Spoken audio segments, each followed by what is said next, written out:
What's up, you guys? Welcome to my workout. This is my actual workout for today, February the 13th, 2024.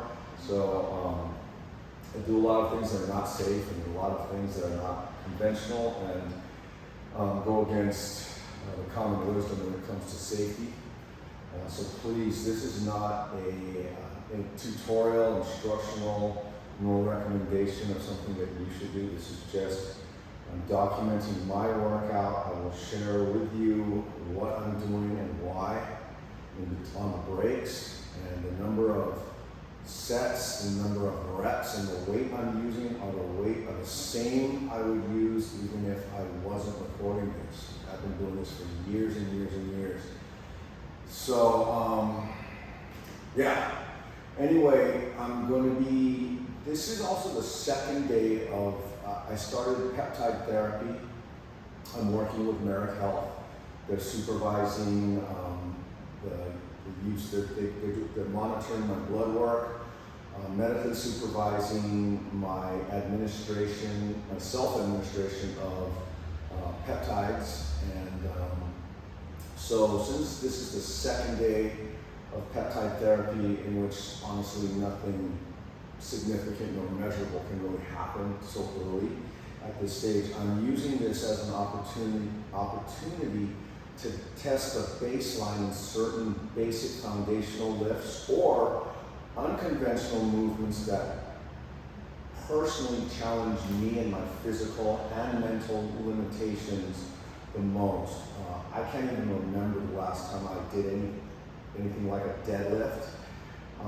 And I'm going to explain to you why I don't call what I do a deadlift, and you'll probably agree after you've seen me do it, but just for conversation's sake, I'll refer to it as a deadlift. Okay, so everything I do, all of my training has to in some way make me or somebody else better at fighting, combat. I'm not a fighter. I'm not even I'm like a white belt in jiu-jitsu. I'm a white belt in everything. I'm not good at any martial art, nor am I good at boxing. But I have gotten my ass beat enough times in all of those disciplines and the combinations of them. And I actually, it's weird. I'm not weird this way, but I like losing in not just fighting and combatants, but in most sports, because through those situations, methods are revealed to me on how I can fill in the gaps.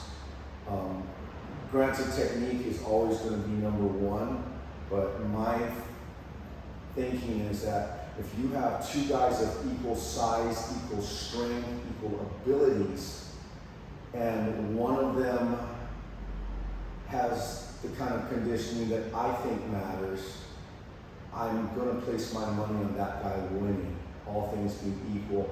Or if the other guy's slightly better, but the first guy is conditioned in the way I like to condition myself, I still think at least it's going to be even, or he's going to be very hard to kill. Once again, I am not a fighter, so yeah, I'm a peaceful dad. I'm 55. I'm too old for that shit. So, but for me, and you can be a grandmother or a grandfather, it doesn't matter. You should still train to be able to fight, and here's why.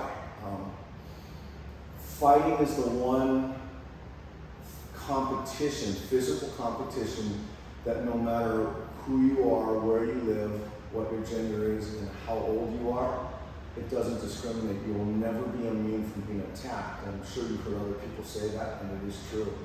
So if you're in condition to fight, just defend yourself, not win. Just do enough to get away, or for at least fend off an attack long enough to get help. You win. But also, let's say most people live and die without ever getting attacked, and that's what I always pray for myself and for others. But so say you never have to fight. If you are in condition to fight, you can handle almost any other situation that life throws at you. It's just, yeah. I might be biased in that opinion, but that's the way I see it. All right, enough talking. Okay, so, some people are asking, I said I'm 55 years old. I've been doing this forever. This is my job. I'm a personal trainer, so I'm not better than anyone else. This is just what I do for myself and with my clients. I'm 6 feet tall. I currently weigh about 195 pounds. And I've weighed 195 pounds between the 190 to 195 for years and years and years. Okay, so that's establishing my baseline. And as I go forward with peptide therapy, I want to see if things change. I lose weight, gain weight, get stronger here, get weaker, who knows? Okay? All right, so I'm going to warm up. My warm up for whatever I do is always a very light version or variation of what I'm going to do. I didn't do any cardio, I didn't foam roll or stretch. Like I said, it's a debatable approach, but that's just the way I've always done it because I really don't like to spend that much time working out. I prefer to do other things, but anyway, let's just go. All right, so Jefferson curl. And the way I'm going to get this bar, this is not recommended, but I'll show you, I'd like to explain what I'm doing with that. Okay, so I got the bar. I'm going to take a curl grip or an under grip, supinated grip, whatever you want to call it. And I'm not just taking an under grip on the bar. If I were to remove my index and middle fingers on the bar, I should be able to support it with my ring and pinky fingers. I want to externally rotate my upper arms redundantly outwards so that the bar rests on the pinky and the ring finger, and I'm not what I call a reluctant supinated or under grip. This is a very open.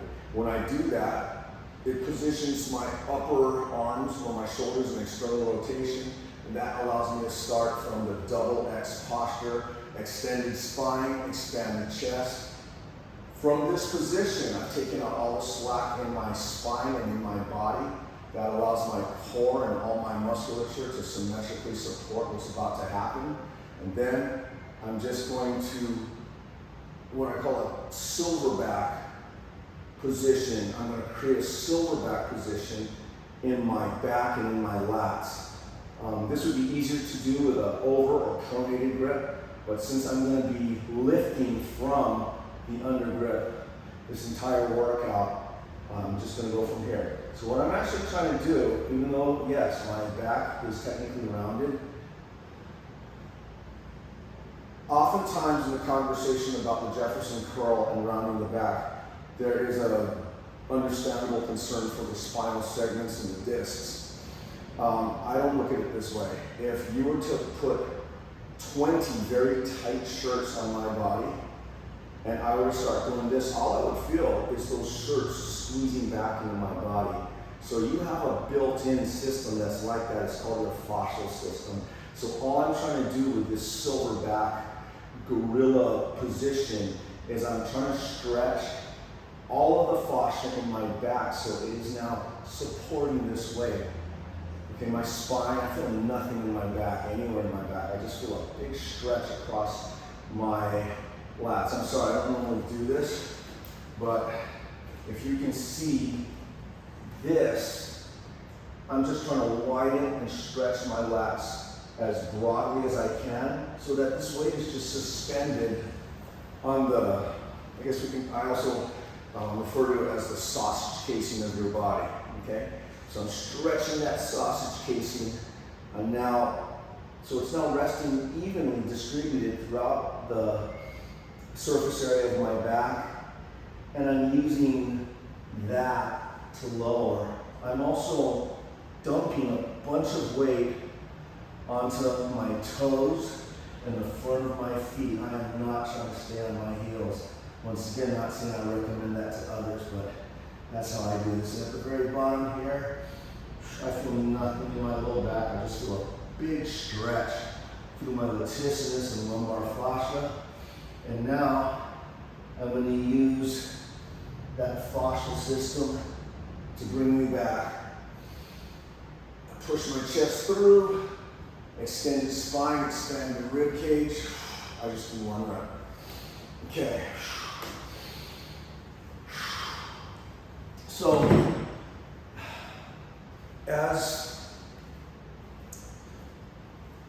this, like I said, it's gonna look like a deadlift, but I don't really care how much I actually deadlift off the floor. I don't care.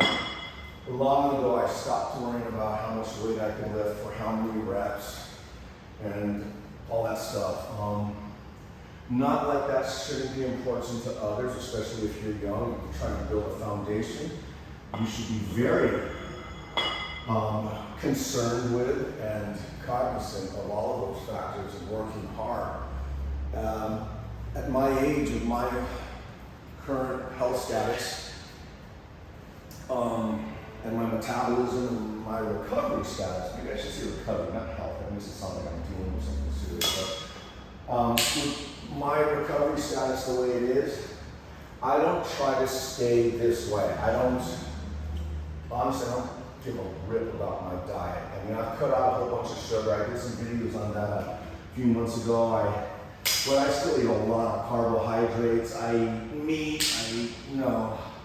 I don't obsess at all about my diet, except, when I'm hungry and then I eat. Okay, so, like I said, I'm only gonna talk on the breaks. Okay. Don't lift bars off the floor like that. Okay, so one more Jefferson curl, 65 pounds.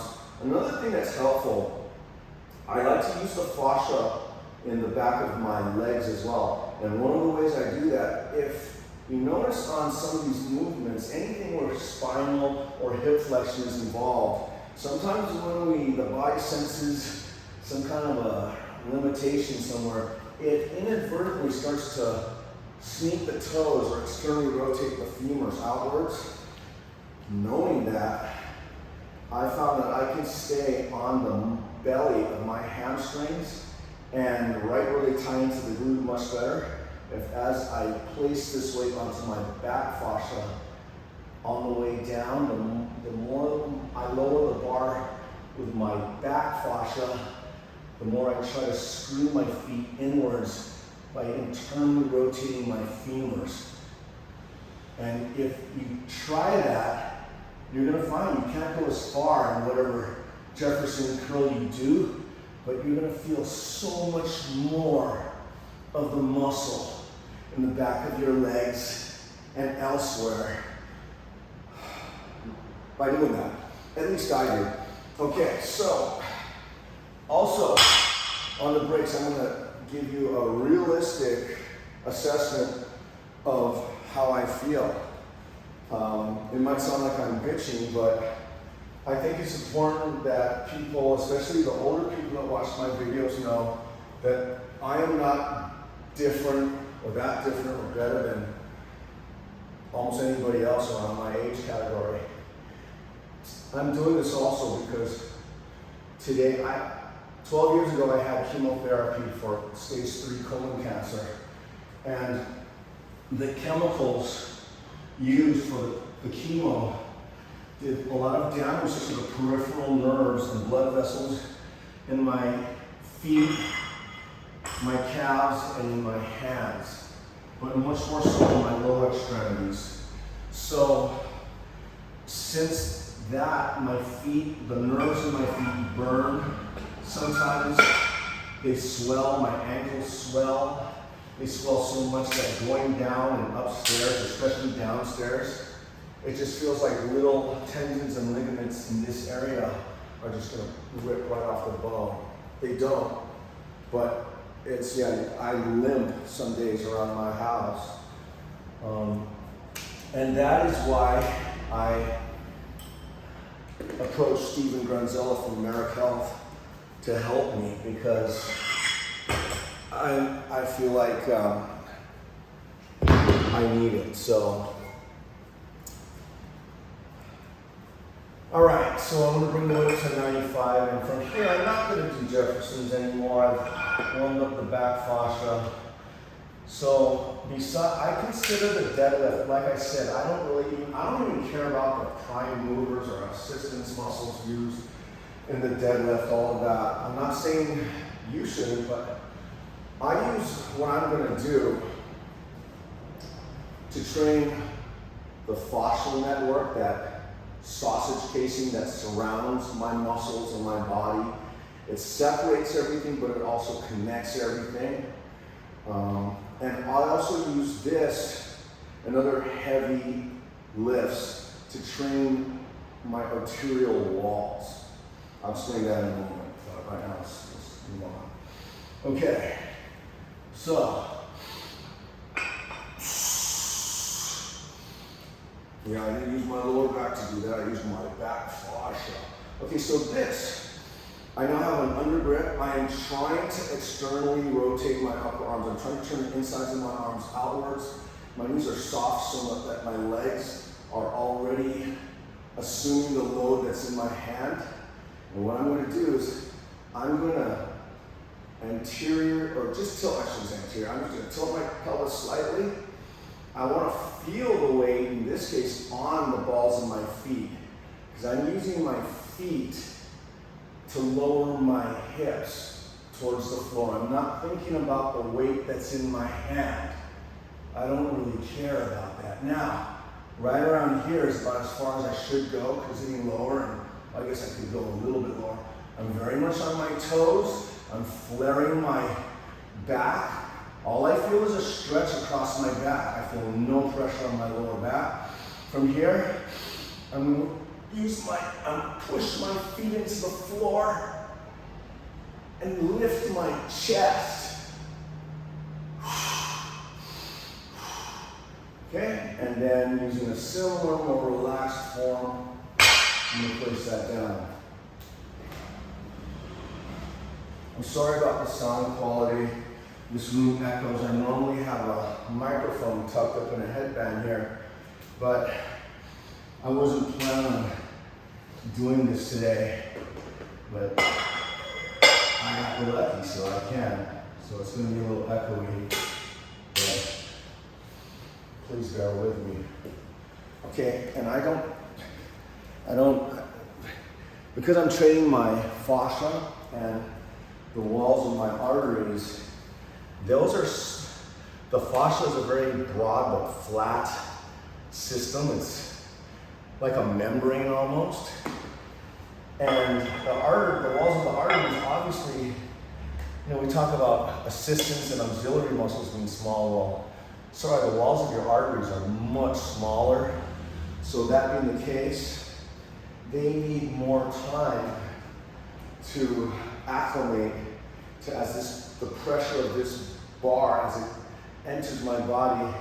They need time to figure out how to squeeze down against that, because as I bear down against any kind of weight, my arteries just go, That's why some days a weight that you deadlifted with ease, you just go, and it doesn't seem like you have any grip. It's your arteries. Going, and why they do that, I don't know. It could be diet, it could be sometimes taking too much of a certain type of supplement.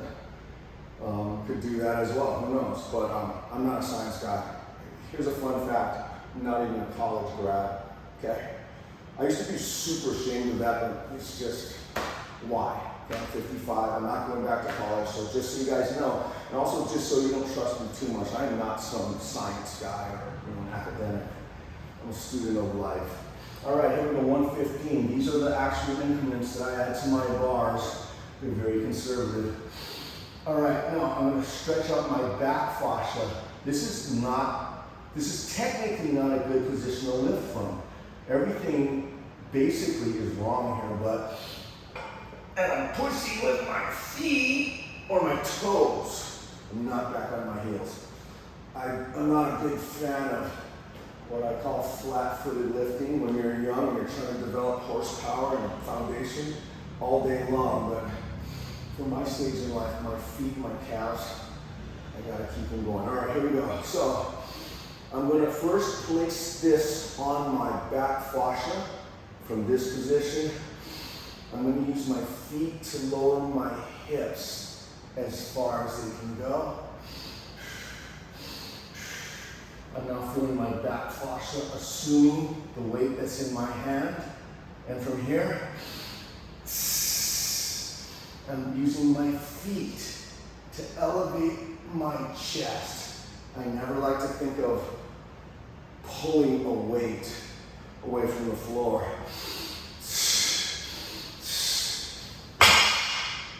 All right.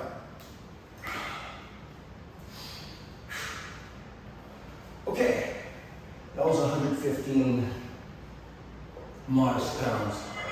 Bring it up to a walking 135.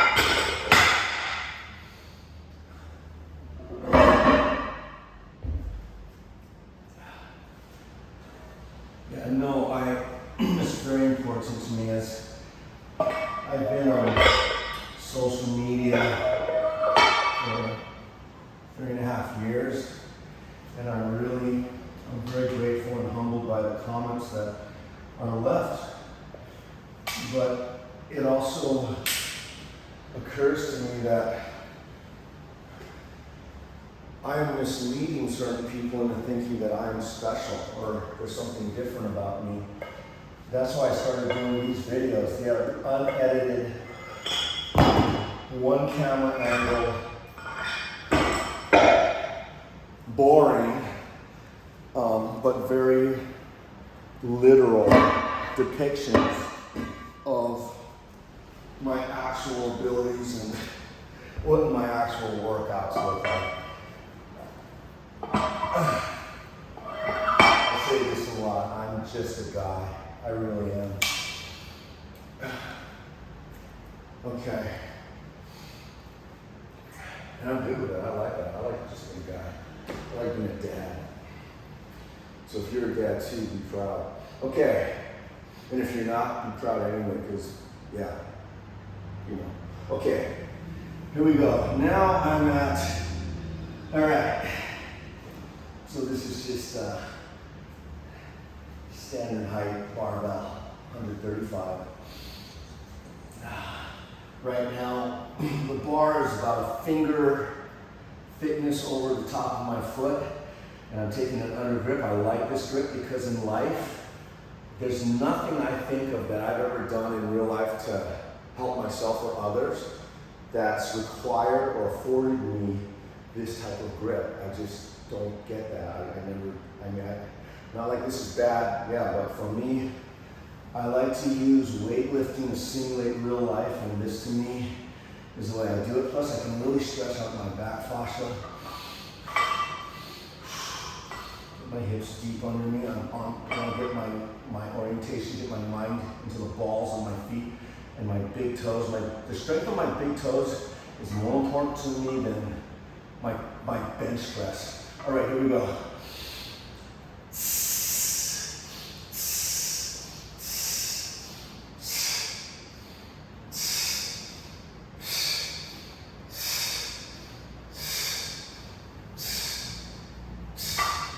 Putting the weight down is more important to me than how I bring it up. And now I'm feeling the effect of my arterial walls. They had to lock down kind of hard. And then when I let that go, they relaxed, had an orthostatic drop in blood pressure. That's why you guys sometimes pass out, and that's why I breathe the way I do. If I can't breathe that way on a lift, then it's just too heavy. My breathing protects me from my ego and from injury that follows my ego. So, all right. Like I said, I'm only going to talk on the breaks. So if I'm just standing around talking to you and boring the shit out of you, I apologize. But if I wasn't doing this, I'd just be quietly cursing my dogs out or drinking some water, which I should probably do soon. Okay. I'm just going to bring the weight up to a humble 155. Don't worry. Actually, I don't worry, but so you should. But I think the weight increases will come a little quicker. So, but I just, once again, I have to make sure that I'm choosing as I add weight to the bar, I have to gauge that weight according to the smallest, not the weakest, the smallest link in the chain, and that link is the ability for my arterial walls to respond. As the pressure of this bar enters me, they have to respond just enough, just perfectly. And if I slap too much weight on the bar, they can't do that. So I found taking smaller incremental jumps in weight, that's what, to me, what warming up is. It's allowing the walls of the arteries time to adjust to the kind of pressure demands that are entering the system. Okay, so I'm down, I'm lowering my hip to the bar. Okay, now I'm on the front of my feet, on my big toes.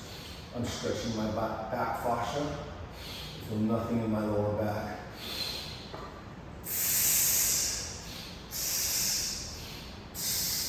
Oh, look what I did.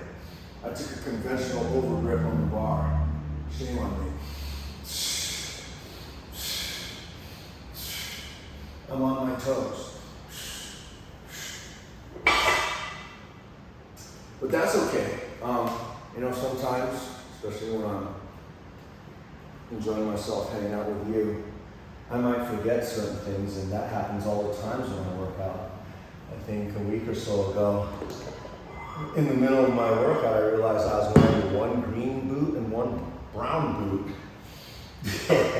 And that's the fallible human that I am. And I do that all the time. Yes, my wife. I am such a mess. Okay.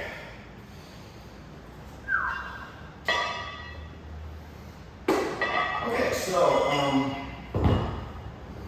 155, I'm bringing the bar up to 185 pounds.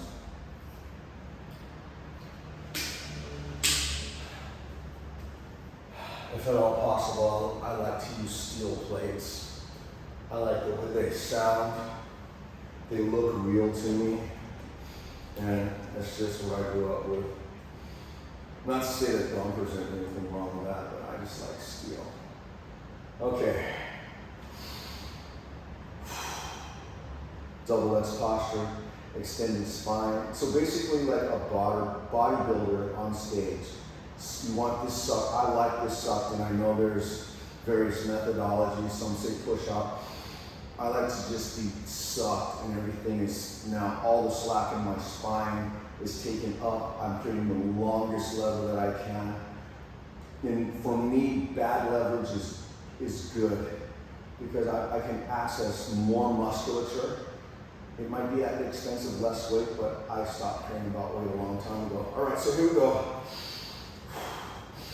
From this tall posture, I'm letting my weight go to the front of my feet. I'm going to try to remember to take my under grip, center myself on the bar, lower my hips, wedging my hips under. Okay, now I'm filling with my big toes. I have to feel symmetrical grounding on both big toes. All right, here we go.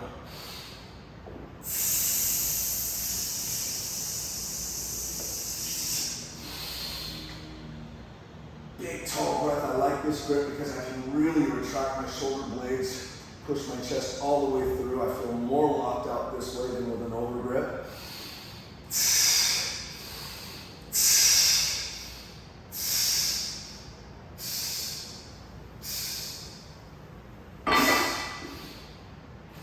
Once again, being able to breathe as I lower and elevate the weight.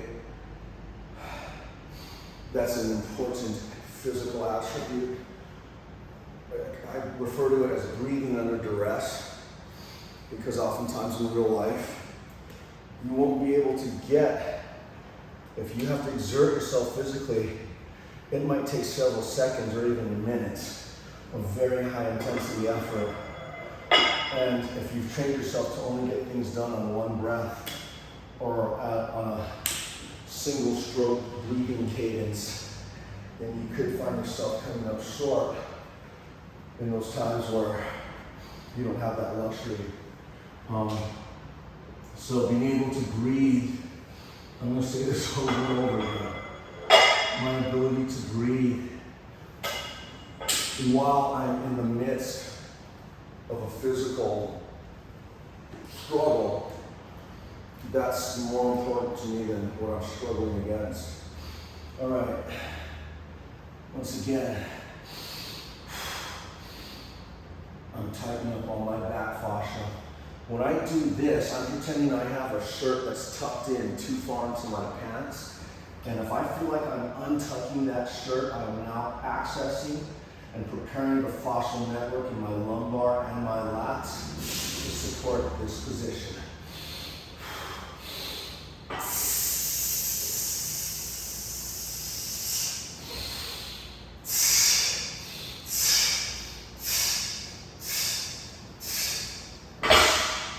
Okay,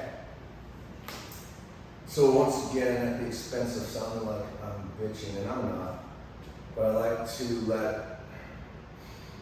let you know that I have a left knee issue, and as I'm approaching towards the 205, I'm starting to feel it already at 205. I would like to be able to pull 315. I'd like to today, but if that doesn't happen, then that's okay.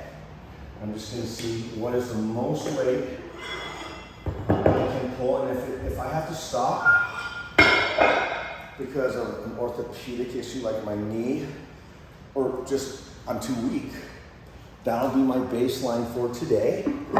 And then in the weeks and months to come, as I continue my work with Merrick Health, we will see what happens.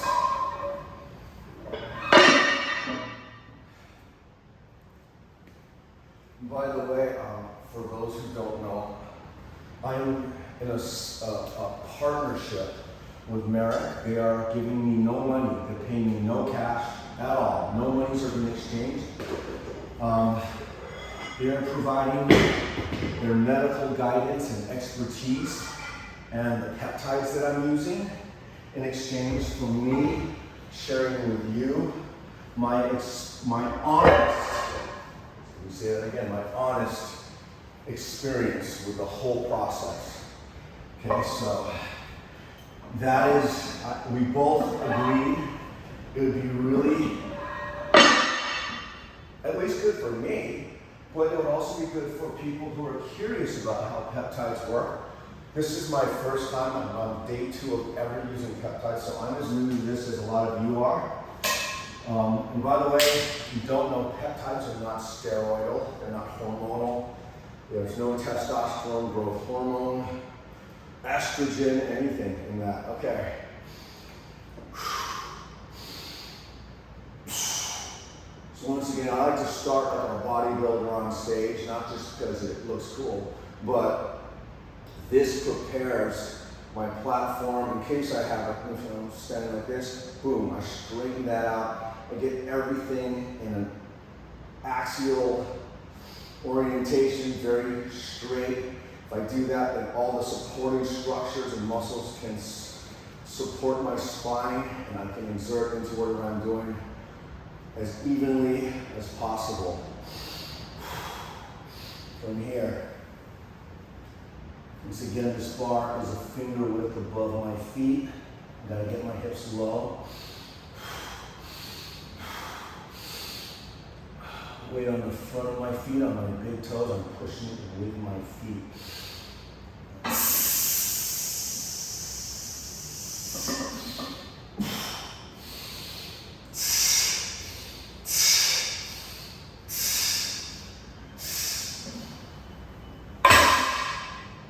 Okay. All right. So on the way down, although I'd like to lower my hips to bring this bar to the floor, my left knee was saying, why not? So I kind of went into more of a Romanian or stiff leg variation. And I call it poking the dragon. If the dragon is an injury that produces pain, but it's something that it's not acute, it's just like it's minor, but it affects performance. And over 55 years, I've accumulated a few of those, and I've got to know them very well. So if we call that the dragon, or the pain associated with that, as the dragon One of my objectives is, no matter what I'm doing for the day, is to poke the dragon without waking it up. So that's, if I start to feel something that doesn't feel good, I'm not gonna just quit. I've learned there are certain ways I can shift or just redistribute the stress of what's entering my system. It could be something like distributing it more into my back or into my arms, and that takes pressure off of this downstream. But anyway, let's, okay, so that was 245. All right.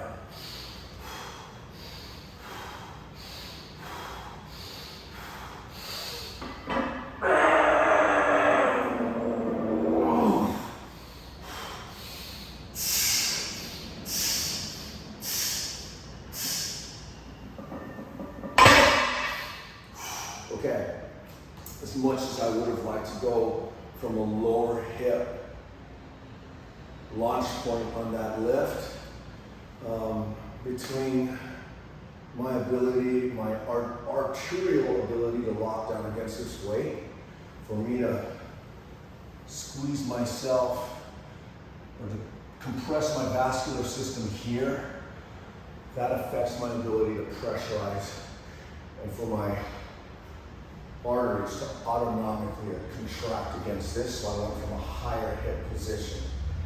And that's another example of, plus my left knee wouldn't have liked that on the way up and on the way down.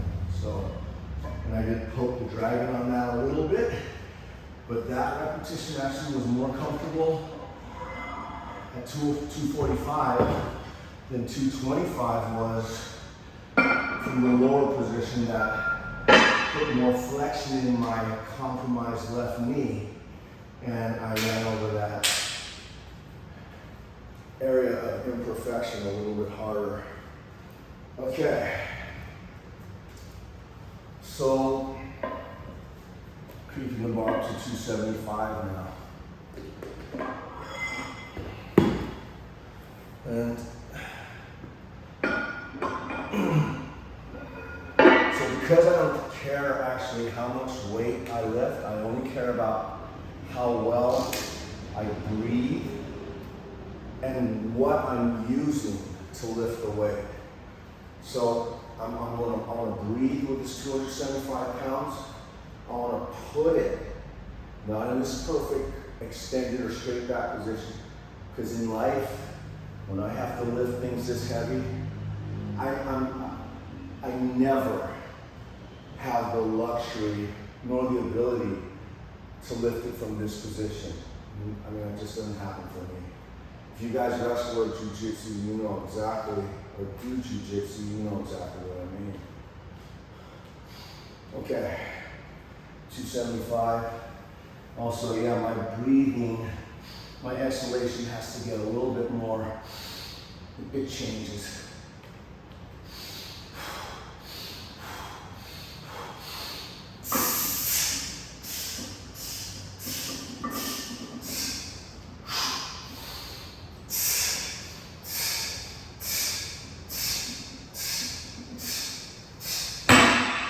Okay, so I know what you're thinking.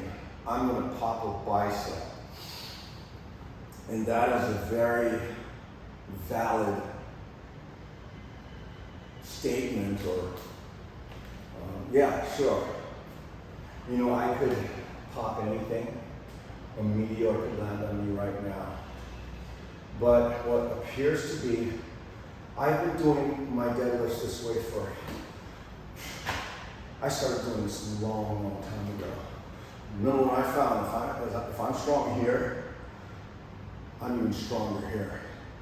So this is a default. This is easy for me. I can do that. I know I can. But number one, I want to develop the inside of my arms here, especially this bicipital tendon. And in my experience, when I've watched people injure their biceps, and I could pop my bicep on the next rep, wouldn't that be a fun video? But oftentimes what I've noticed they do is they're an over-under, and at the top, in order to lock out, they end up, their arm rests on the rib cage, and then this now becomes a fulcrum of rotation with all this weight. So this weight is kind of pinned up against the, in a way they arm bar themselves, and that goes from here. I'm actually supporting the weight, and the majority, all of it is here. I don't really feel anything here. I feel no stress. And with that slight bend, that gorilla arm thing, yeah, it's just, it's okay. But hey, let's see what happens. I could be wrong. Okay. Let's put 295 on.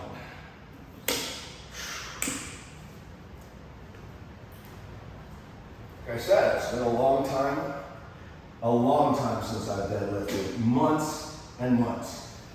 I'm telling you that because if I'm being honest with you and myself, I hide from this lift because so often things hurt on me.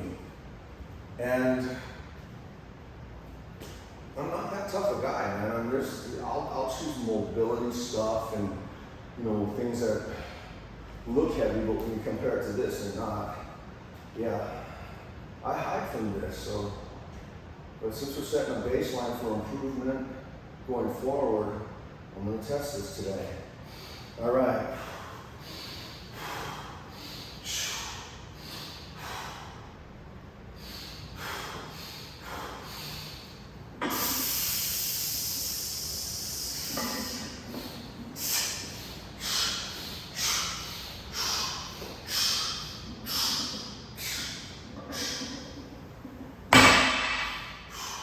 And yes, it might have looked like I was locking my elbows, but I had a lot of space here for them to bail, for them to move. And as long as I have that bend in my knee, they can actually still go, even if the bar is pinned against my hip.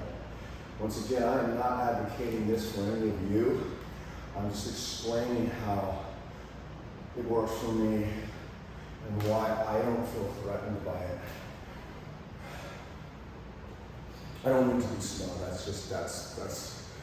I'm trying to explain the mechanics and that I don't have superhuman biceps nor bicipital tendons. I'm putting it all on my back fascia. Okay. Now, you could probably tell that was getting kind of heavy for me. And he said, I can't remember the last time I deadlifted 315 pounds. Oh, let me explain the deficit here. A lot of people think that the deficit deadlift is harder because you're scrunched down so low to the bar, which really puts much more acute angles in the body, which from a leverage standpoint are supposed to be harder to push out of. For me, I'm actually way more comfortable with this than if you take it away. And now, I consider this like a runway. Okay, I'm gonna be honest with you. I'm not some fantastic superhuman guy. I look at it like this gives me a lot more time to generate acceleration. So, maybe if I had to do a max deadlift, I wouldn't do this, but I don't care about max deadlifting. Today I'm kind of going for it because I'm just wanting to see, test my baseline, and I might, well, I'm not going to embarrass myself because if I don't make this, I'm still going to post this video. And we'll all learn a good lesson from me not making it. And I know we shouldn't say, oh, talk about that, really, you're just gonna psych yourself out and everything, but I find being honest and realistic and paying attention to other things besides trying to impress myself or someone else with what's on my bar. That's a better use of my time and energy. All right. Okay. So I'm not going to be putting my hip roll on this one because of my left knee. For me, this is heavy. It's not going to like that. So let's just see what the body tells me to do.